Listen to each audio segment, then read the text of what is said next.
जो अगर मेरे बारे में बुरे भी बोले हो तो कहीं ना कहीं बुराई बोल के भी दुनिया को बता दिया कि संघर्ष नाम की कोई चीज आई है, संघर्ष टू नाम की कोई चीज आई है, तो मेरे लिए बुरे नहीं है, वो भी सही है कि उनका अपना पॉइंट ऑफ व्यू है।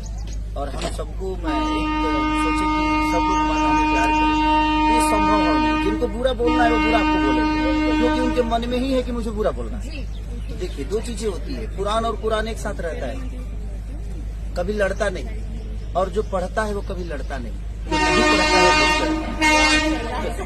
एक जगह कुरान और कुरान को रख दीजिए तो उसके एक भी पन्ना तक टकराते नहीं है, वो ऐसे ही रहेंगे जैसे वो रखे गए, क्योंकि वो अपनी अपनी गरिमा को जानते हैं कि कुरान का गरिमा क्या है और कुरान की गरिमा क्या है। और जो पढ़ता है उसकी गहराई तक गया है, वो कभी नहीं लड़ेगा, क्योंकि ना कभी कुरान किसी को लड़ने के लिए बोलता है, ना कभी कुरान किसी को लड़ने के लिए बोलता है। सच्चाई और बुराई के लिए लड़ने की बातें होती है, लेकिन जो उसको नहीं पढ़ता है वही सबसे ज्यादा ज्ञानी हो जाता है।